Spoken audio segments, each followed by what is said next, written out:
Assalamualaikum Ibu. Sama-sama. Apakah benar ini dengan Ibu Ella?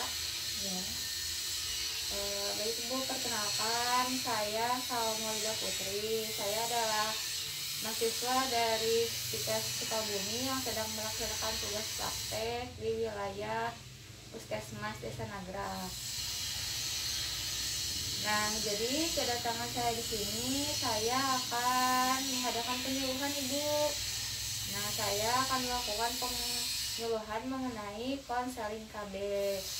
Nah, kebetulan katanya Ibu lagi kebingungan ya menentukan alat kontrasepsi yang cocok untuk Ibu untuk melakukan KB. ya, Ya, maka dari itu saya di sini ditugaskan untuk melakukan penyuluhan Ibu. Oh iya Ibu, sebelumnya saya mau bertanya, Ibu sedang menyusui atau tidak? tidak. Oh iya baik, karena Ibu sedang dalam kondisi tidak menyusui ya Bu ya. Nah di sini nanti di materi ini saya akan menjelaskan alat kontrasepsi mana yang cocok untuk Ibu. Kebetulan Ibu tidak menyusui ya Bu ya. Nah maka dari itu saya akan menjelaskan alat kontrasepsi apa yang cocok untuk Ibu. Baik Ibu, mungkin waktunya nanti sekitar 20 menit ya Bu ya. Untuk tempatnya mungkin di sini saja Ibu. Ya, Ya baiklah, kalau begitu apakah Ibu bersedia?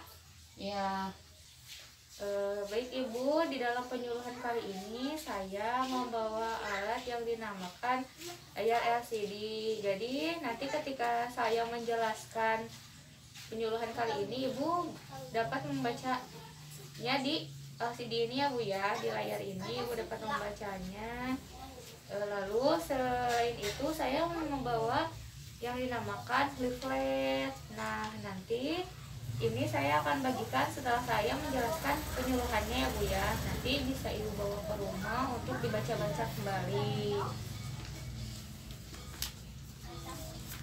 Baik Ibu, sebelum saya melakukan penyuluhan ini, sebelumnya Ibu pernah mendengar tidak? Atau pernah baca gitu mengenai apa sih itu konseling KB?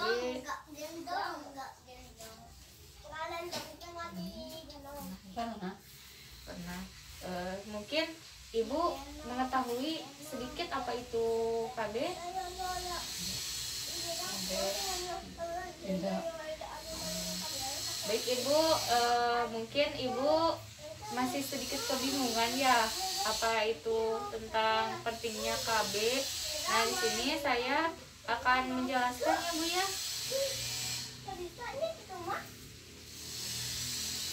Nah mudah-mudahan setelah saya mengadakan penyuluhan kali ini menjelaskan apa itu konseling KB, Ibu nanti dapat lebih memahami apa itu KB ya Bu ya.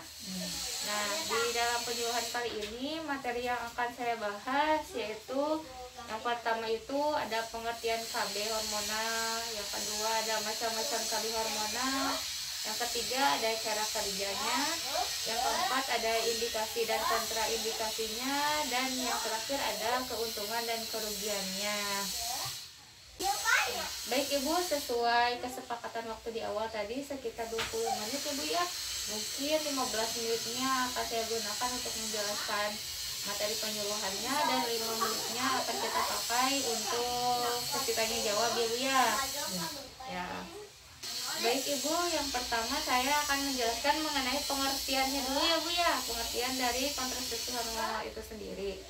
Jadi kontrasepsi hormonal adalah kontrasepsi yang mengandung estrogen dan progesteron. Metode KB hormonal adalah memakai obat-obatan Ibu yang mengandung dua hormon yaitu estrogen dan progestin. Mungkin sebelum saya melanjutkan ke materi selanjutnya, ada yang ingin ditanyakan terlebih dahulu, atau apakah dalam menyampaikan materinya saya terlalu kecepatan atau bagaimana Ibu? Baik, kalau begitu dilanjut saja ya Bu ya. Nah yang selanjutnya ada macam-macam alat kontrasepsi itu sendiri. Yang pertama itu ada pil. Jadi pil ini adalah Pil yang mengandung kombinasi antara hormon estrogen dan progesteron, di mana pil kombinasi ini dibagi menjadi beberapa jenis, yaitu ada monofasik, ada bifasik, ada trifasik, dan pil progestin atau mini pil. Baik Ibu, selanjutnya ada indikasi dan kontraindikasi dari KB suntik. Yang pertama dari suntikan kombinasi, yaitu usia reproduksi, telah memiliki anak ataupun belum menikah, ingin mendapat kontrasepsi dengan efektivitas tinggi dan menyusui ASI pasca persalinan. Adapun kontraindikasinya yaitu menyusui di bawah 6 minggu setelah pasca persalinan, usia lebih dari 35 tahun yang merokok, dapat memiliki kesempatan untuk terkena stroke, tekanan darah tinggi, dan yang terakhir itu keganasan payudara. Adapun dari suntikan progestin ya Bu ya, indikasinya itu telah memiliki anak ataupun yang belum memiliki anak, menginginkan suatu metode kontrasepsi yang sangat efektif. Adapun kontraindikasinya yaitu pendarahan pervaginum, kanker payudara, atau riwayatnya tidak dapat menerima gangguan haid terutama amenorrea. Yang selanjutnya ada implan ya Ibu. Adapun indikasinya yaitu memiliki anak, ataupun yang belum memiliki anak, menginginkan suatu metode kontrasepsi yang sangat efektif. Kontraindikasinya yaitu hamil atau diduga hamil, kanker payudara, dan tidak menerima gangguan haid terutama amenorrea. Hampir sama ya Bu ya, kayak yang tadi, kayak suntik, pil, dan IUD juga sama Ibu, kayak seperti tadi ya, KB yang tadi pil, implan, mungkin ada sedikit perbedaan. Ini di terakhir ada menderita vaginitis atau salpingitis dari kontraindikasinya. Mungkin dari indikasinya sama ya Bu ya, sama dengan KB yang di atas tadi, yang pil, implan, suntik. Adapun yang terakhir Ibu, materi selanjutnya apa mau lanjut aja atau mau bertanya dulu Ibu? Baik Ibu, kalau begitu adapun keuntungan dan kerugiannya ya Bu ya dari KB pil itu sendiri. Keuntungannya itu tidak mengganggu hubungan seks, tidak mempengaruhi ASI, dan kesuburan cepat kembali. Nyaman juga digunakannya ya Bu ya. Dan kerugiannya harus digunakan setiap hari. Bila lupa, satu pil saja kegagalan ya Bu ya akan mengakibatkan kegagalan. Makanya harus teratur ya Bu ya. Yang terakhir ya, tidak melindungi dari HIV. Adapun yang kedua yaitu KB suntik kombinasi, yaitu keuntungannya tidak berpengaruh terhadap hubungan suami istri jangka panjang, efek samping sangat kecil, klien tidak menyimpan obat suntik. Kerugiannya terjadi perubahan pola hidup ya Bu ya, mual, tergantungan kalian terhadap pelayanan kesehatan, dan penambahan berat badan. Adapun ini dari suntik progestin ya Bu ya, keuntungannya yaitu tidak mengandung estrogen sehingga tidak berdampak serius terhadap penyakit jantung dan gangguan pembekuan darah, tidak mempengaruhi ASI, dan efek sampingnya sedikit. Kerugiannya yaitu sering ini ya Bu ya, gangguan pada haid juga, lalu tidak dapat dihentikan sewaktu-waktu sebelum suntikan berikut, waktu sebelum. Kerugiannya yaitu sering ditemukan pada gangguan haid ya Bu ya, dan juga tidak menjamin perlindungan terhadap penularan infeksi menular. Yang selanjutnya ada implan Ibu. Keuntungannya yaitu perlindungan jangka panjang, pengembalian kesuburan yang cepat, tidak memerlukan pemeriksaan dalam, tidak mengganggu ASI juga.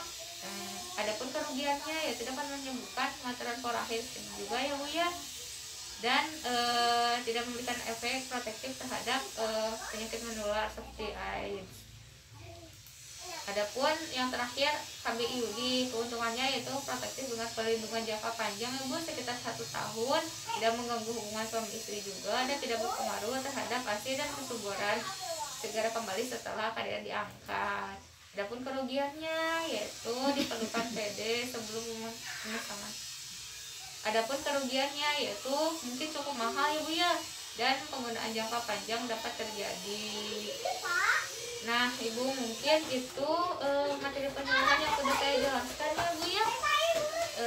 Mungkin dari semua yang sudah saya paparkan tadi, ada yang ingin ibu tanyakan? Tidak. Mungkin jika tidak, ibu mungkin sudah cukup memahaminya ya bu ya. Nah, maka dari itu sebagai bahan evaluasi saya izin bertanya, mau menanyakan sedikit kepada ibu. Coba ibu sebutkan macam-macam KB. KB pil, KB suntik, KB implan, dan IUD. Nah, ibu bagus sekali. Ibu sudah menjelaskan dengan cukup paham ya bu ya. Sekarang ibu sudah lebih memahami apa itu macam-macamnya. Nah, mungkin setelah sesuai waktu yang sudah disepakati tadi 20 menit, waktunya sudah selesai ya bu ya. Nah, mungkin saya izin pamit. Maka dari itu mohon maaf ibu jika ada kesalahan. Nah, sebelum saya pamit, mungkin nanti saya akan mengadakan penyuluhan ulang ke sini karena untuk menentukan pil apa nanti yang cocok untuk ibu ya bu ya, KB apa yang nanti akan ibu gunakan ibu ya. Nah, nanti saya akan datang kembali untuk memastikan alat kontrasepsi apa yang akan ibu gunakan. Baik ibu, mungkin untuk penyuluhan selanjutnya pukul berapa ibu bisanya? 10-an. Nah, baik ibu, kalau begitu pukul 10. Untuk tempatnya mungkin di sini saya lagi. Ya baik ibu, kalau begitu mungkin nanti saya akan datang kembali ke sini sesuai waktu dan tempat kesepakatan kita. Baik ibu, mungkin penyuluhan kali ini akan cukup sekian saja bu ya.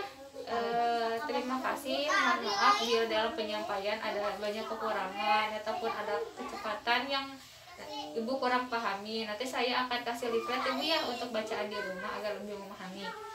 Baik ibu, mungkin cukup sekian ya bu ya. Mohon maaf bila ada kesalahan. Terima kasih untuk waktunya.